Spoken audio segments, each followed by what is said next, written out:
voiture que l'on n'ait jamais dessinée, le légendaire Rolls-Royce Merlin.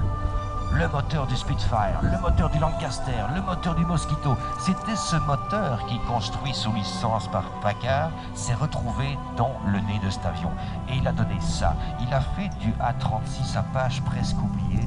Il a fait de lui le P-51 Mustang que vous voyez là. L'avion qui a révolutionné véritablement le combat aérien. L'avion qui, au sein de la 8e Air Force en Europe, a escorté jour après jour les vagues de formation de B-17 et de B-24 au-dessus de l'Allemagne. Voilà ce qu'est le P-51 Mustang.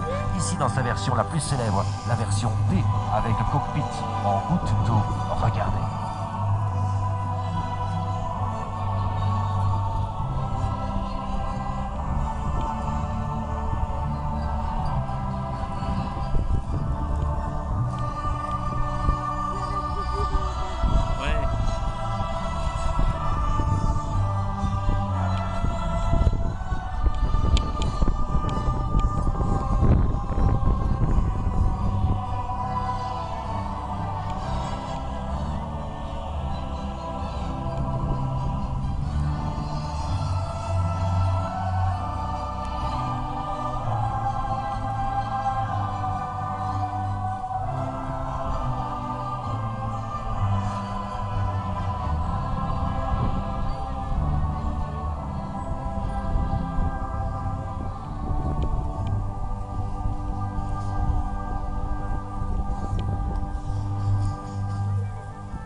S'imagine au retour d'une mission, là-bas, au-dessus de l'Allemagne. Un jeune pilote d'une vingtaine d'années, à bout de souffle, le serre-tête en cuir sur la tête.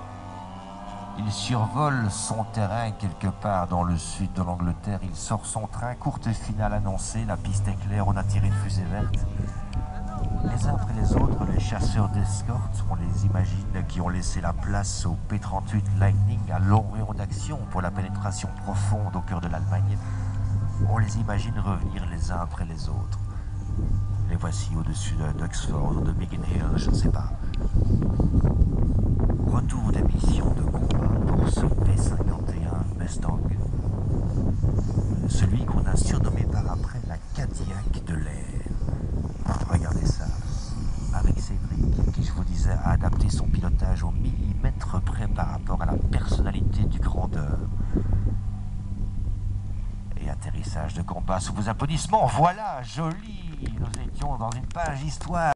Turboporteur de Marie, je dis bien de Marie, même si pour l'instant c'est son Philippe de Marie qui a l'émetteur en main, mais voyez-vous, comme ces deux-là font tout, j'allais dire à la ville comme à la scène, je dirais plutôt à la piste comme à la ville, ils font tout ensemble. Et oui, le modélisme c'est une affaire de famille. Je ne sais jamais exactement à quel moment qui pilote l'avion, parce qu'ils s'échangent l'émetteur, ils se repassent l'avion en l'air, etc., etc.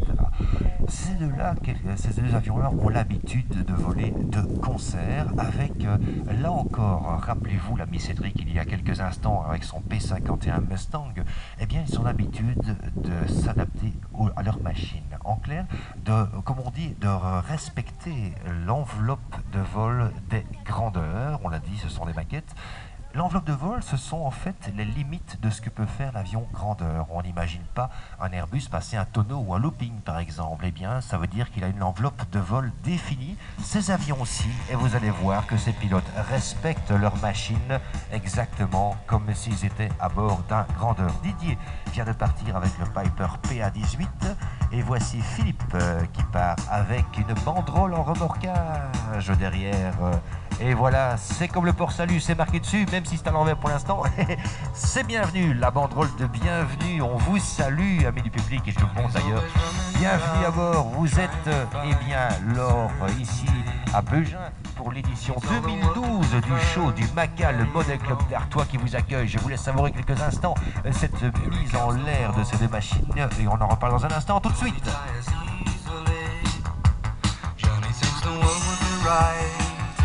By the truth from him.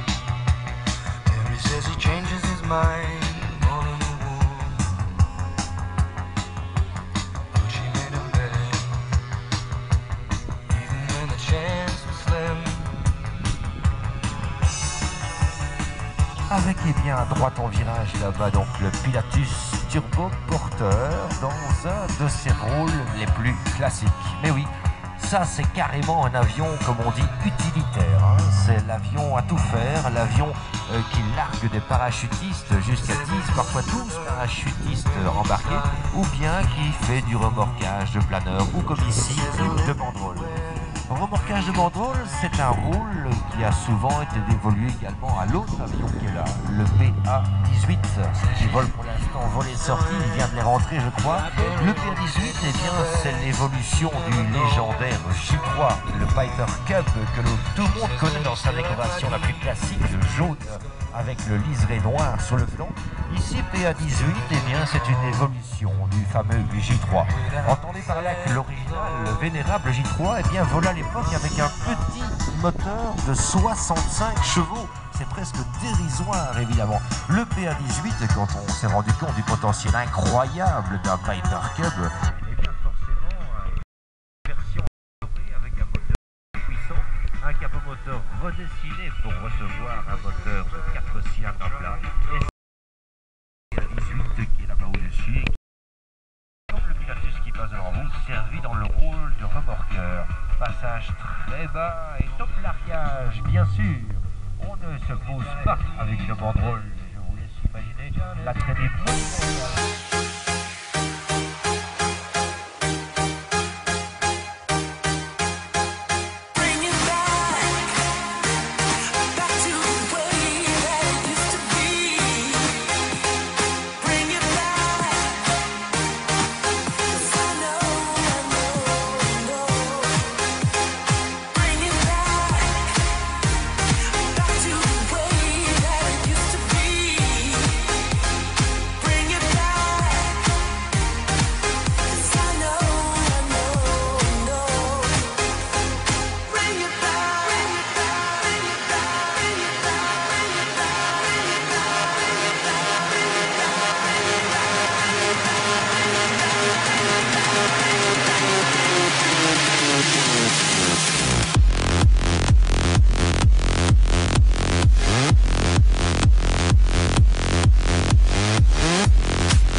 I know that you're gonna be my baby. Can't you see how I feel? Bring it back to the way that it used to be. Bring it back, 'cause I know. Bring it back, bring it back, bring it back.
everywhere, man, looking for you, babe.